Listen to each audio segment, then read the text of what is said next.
All right, want to say welcome, Dr. Boyce Watkins. I Thank you Never for Knew having me. TV. All right, we good things for you coming out.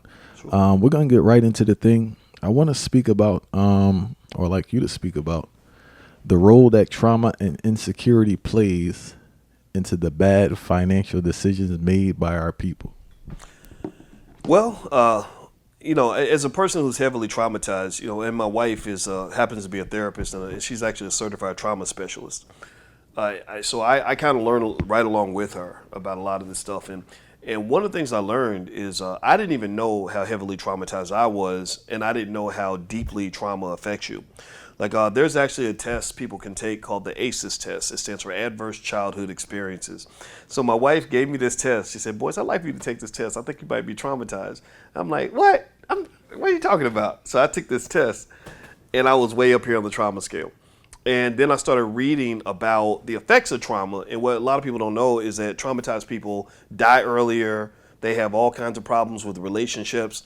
And they also have a very bad relationship with money, or they tend to, right? Well, why? Well, because in my view, again, my armchair theory on this is, and actually in the Black Business School, we started focusing on this. We brought in therapists in our Black Financial Therapy Department, which there's never been another Black Financial Therapy Department created anywhere that is designed solely to understand what psychological barriers there are to building black wealth. So my wife, who runs this apartment, one of the things that we've sort of concluded is that a traumatized person spends a lot of their life in discomfort and pain, and with these unresolved issues, right?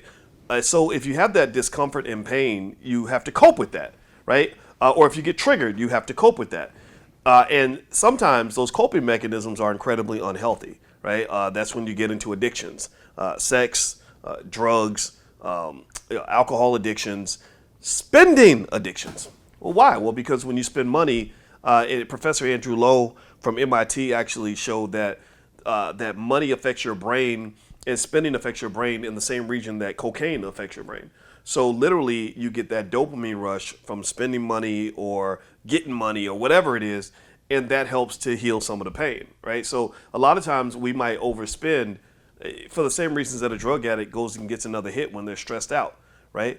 You get triggered, so you do something to deal with that, right? Because you haven't learned the proper way to cope with that. Now, the insecurity piece comes in the sense that if you are an insecure person and you don't know who you are, then you kind of look to the world to tell you who you are. You need these sources of validation. You need somebody to stamp you and give you a label, right? So effectively, an insecure person, corporations figured out that insecure people are very easy to sell things to, right? An example: if you watch Fox News, all Fox News does is in their advertisements is they scare old people. They scare old white people, and they get them to buy stuff because they tell them scammers are out here, and there could be a nuclear war, so you need our generator, right, or whatever it is, right. So they sell products based on those insecurities, right, leaning on their fear.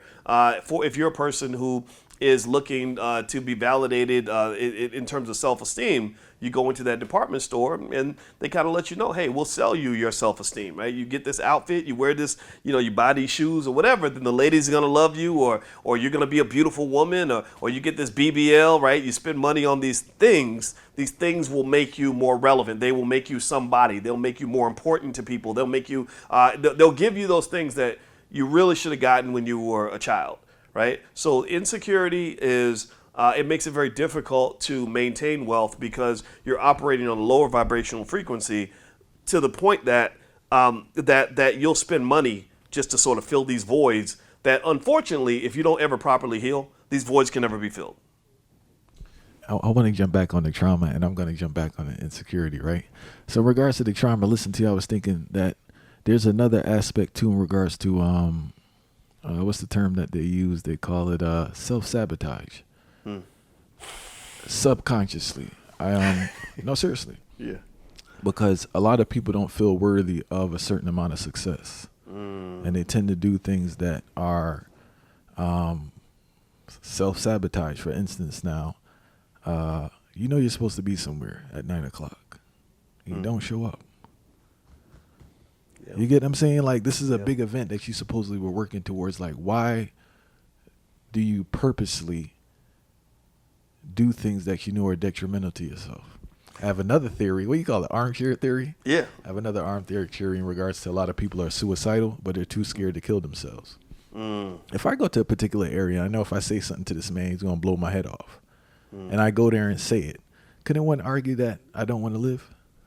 Yeah, yeah. Well, my father was a cop, and he used to talk about suicide by cop, and that's you don't want to do it yourself, so you go out and you do something that's going to get you killed.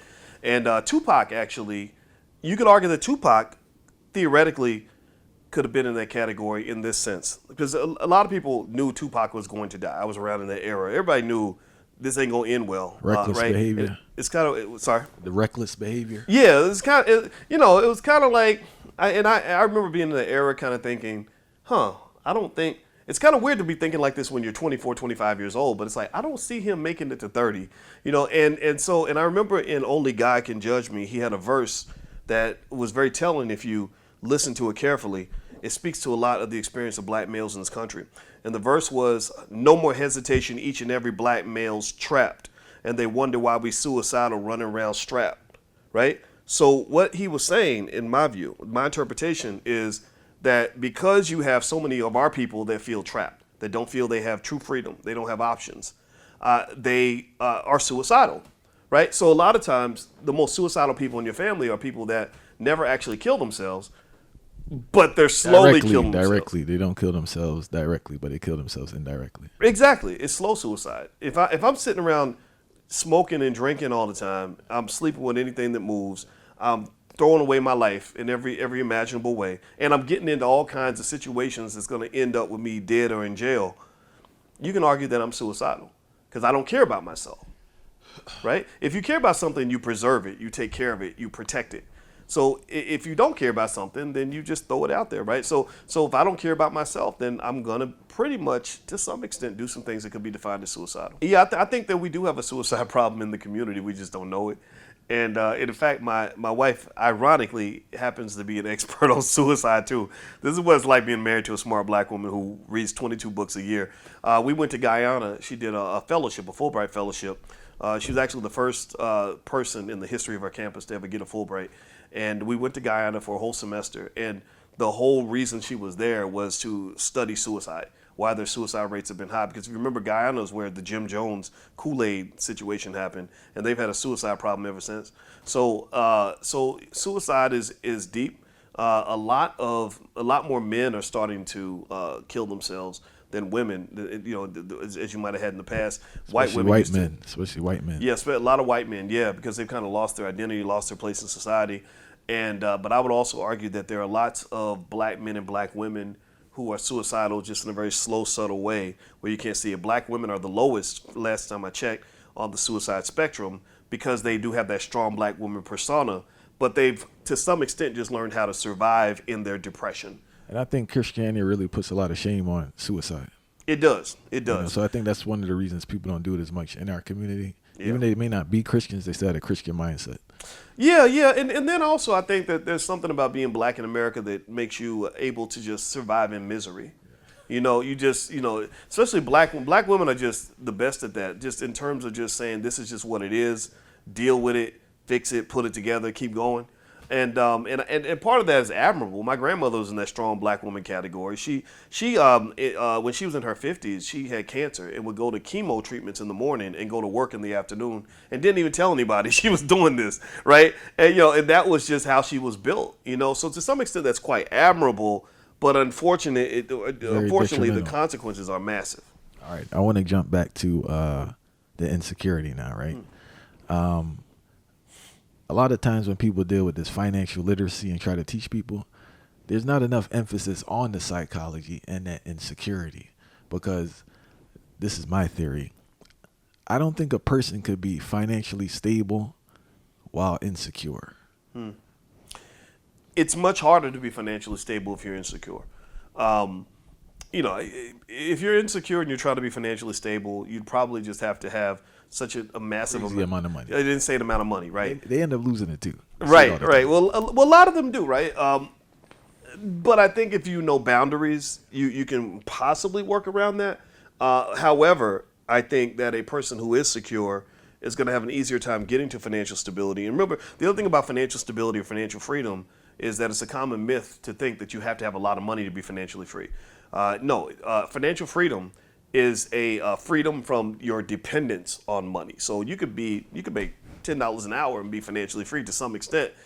If you are carefully managing your resources, you're living with your parents or whatever, or got roommates and whatever, and so to some extent, what security does in terms of your financial security is that, or being a more secure person, is that it makes it less expensive for you to feel comfortable and validated in this world. Like, for example, when I was a kid, I used to go to my mother and say, I want to name brand stuff. I want to name brand shoes. I want to name brand jeans. I want to whatever, because my friends had it.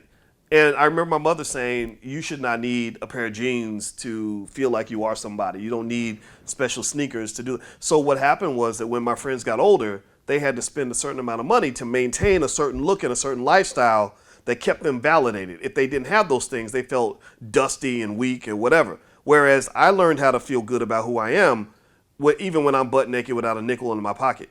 That was the goal, right? Because so to some extent, you're not importing your self-esteem, you're getting it internally. You're internally manufacturing your self-confidence, right? And so what that effectively does when it comes to economics is, number one, you're not going to fall for the okie doke.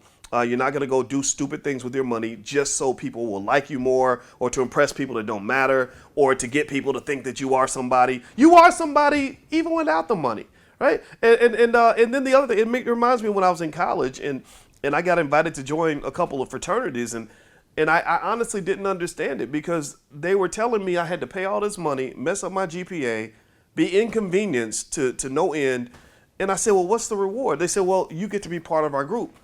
And I was like, fuck your group. I'm not going to pay money to be part of your group. I'm not going to pay money to be your friend. I don't need friends that bad, right? And that was my self-esteem talking. Like, no, I'm good. I'm all right. But if I'm lacking, then I'm going to say, okay, I'll pay money. I want to be in the in crowd, right? And people take advantage of that. That's how they sell luxury items. That's how they give you opportunities to go get into exclusive clubs. I was outside a Gucci store one time, and I saw that they had a line outside the store, but it was an artificially created line. They only let maybe 7 or 8 people in the store at a time. So they created the line to give the illusion that it's really hard to get in the store. It's really exclusive to get in. And if you get in, you are somebody. Well, there are some people who say, ooh, I want to get in there because it's hard to get in. With the nightclubs do the same thing, right?